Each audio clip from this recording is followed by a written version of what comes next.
MARION, Iowa. Former Vice President Joe Biden's closing argument in Iowa is the same as his opening one: "I'm your best hope to beat President Trump." As he traverses the eastern part of the first state to cast votes in the Democratic primary, Biden is largely ignoring Democratic competitors, even those polling ahead of him in Iowa, in favor of pitching his ability to defeat Trump. "The next president is going to have to be ready on day one," he said at a town hall attended by a few hundred people here at the Prairie Hill Pavilion on Monday afternoon. "There's no time for on-the-job training. The character of the nation is literally going to be on the ballot this time around," he said earlier at a town hall in Cedar Falls. That message, it turns out, appears to be predominantly why Iowa voters are turning out for his events, even if he isn't their top choice. "There's any number of candidates. None of them is perfect. But which one is best and who can beat Donald Trump? That's all we really care about. There's any number of candidates. None of them is perfect. But which one is best and who can beat Donald Trump? That's all we really care about," said undecided voter Mike Barron, 72, who drove from Iowa City with his wife, Kay, to see Biden in Marion. David Haugebach, 69, who attended the Cedar Falls event with his wife Carolyn, deadpanned when asked about his top issue: "Not Biden. Trump. It would be a disaster, like they said, if there was another term, and so we want to get a Democrat in there, and seems like he's got the experience and, like he said, knows how to fix it," he said. The overwhelming sentiment from Democratic voters, Vice News spoke to, echoed the singular focus: they want Trump out. Every time the name Donald Trump came out of his mouth or the subject, everybody was murmuring, "Anything is better," said Jody Murphy, 49, who lives and works in Marion.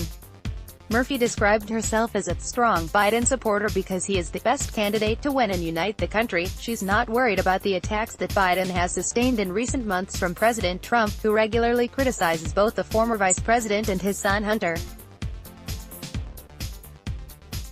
"Actually, I think it puts more of an emphasis on Biden, and so, like I heard before, Biden is renting out space in Trump's head," Murphy said.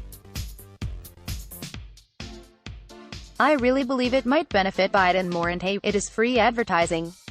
Mike Barron expressed more trepidation about the constant attacks on Biden, most recently at Trump's impeachment trial Monday, when his defense argued there was something worth looking into about Hunter Biden's work on the board of the Ukrainian pipeline company Burisma. "I do worry about it," Barron told Vice News as he stood toward the back of the room. "Common sense tells you that Trump's certainly going to pump up his own base with this thought and hopefully expand his base with that." Kay Barron, who describes herself as not a super liberal Bernie supporter, feels Biden would be exonerated in the Senate trial if witnesses were allowed. "If the Senate will let there be witnesses, then I think that would go a long way toward maybe convincing a lot of people that there's nothing to this as far as the Bidens are concerned." Nathan Jones, a 23-year-old music student at University of Northern Iowa, says he's undecided but will likely caucus for former South Bend Mayor Pete Buttigieg, and Biden is probably his second or third choice.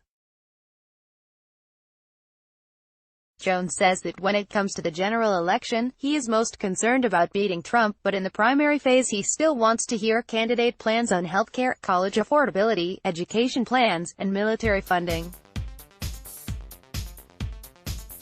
"I was looking for things to maybe sway me one way or another away from another of those candidates," he told Vice News, adding that he's still leaning toward Buttigieg. Biden and Buttigieg are in the same boat right now. They're plowing ahead on the campaign trail while Bernie Sanders, Elizabeth Warren, Amy Klobuchar, and Mike Bennett are stuck in D.C. for the duration of the Senate impeachment trial. Jones says Biden and Buttigieg for sure have an advantage right now in the state. "It's simple science of how many voters they can reach, how many hands you can shake, how many people you can speak to," he said of a state that takes its role quite seriously. Carolyn Haugebach, 69, told Vice News she likes Klobuchar but ultimately doesn't think the moderate Minnesota senator could beat Trump in a general election. Can I be honest? No, but it's kind of a woman thing.